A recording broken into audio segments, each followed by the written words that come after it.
14 மாநிலங்களில் 48 சட்டப்பேரவை தொகுதிகளுக்கான இடைத்தேர்தல் வாக்கு எண்ணிக்கை நிலவரம் குறித்து கூடுதல் விவரங்களை தருவதற்காக இணைகிறார் செய்தியாளர் காவியா. காவியா, வணக்கம். விவரங்கள் என்ன? வணக்கம் சாரா.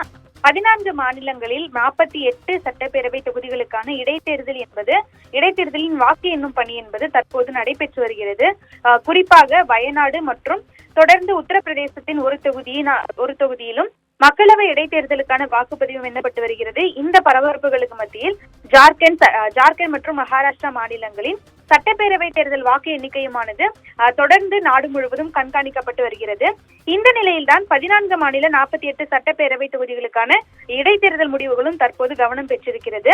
அதனை பொறுத்தவரை கேரள மாநிலம் பாலக்காடு சட்டப்பேரவை இடைத்தேர்தலில் காங்கிரஸ் தொடர்ந்து முன்னிலை வைத்து வருகிறது.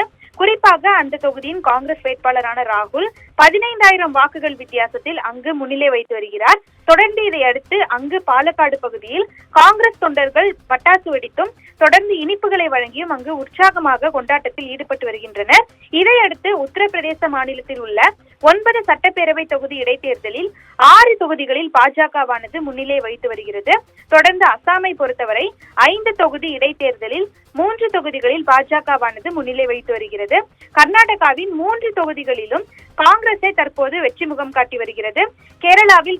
கேரளாவின் பாலக்காடு தொகுதியில் காங்கிரஸ் வேட்பாளரும் செலச்சேரி தொகுதியில் சிபிஎம் கட்சியின் வேட்பாளரும் தொடர்ந்து முன்னிலை வைத்து வருகின்றனர். இதே போன்று பஞ்சாபின் 3 சட்டப்பேரவை தொகுதி இடைத்தேர்தல்களிலும் ஆம் ஆத்மி கட்சியை தொடர்ந்து முன்னிலை வைத்து வருகிறது.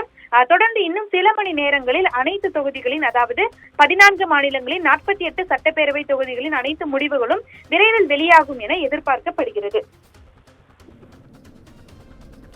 விவரங்களுக்கு நன்றி காவியா.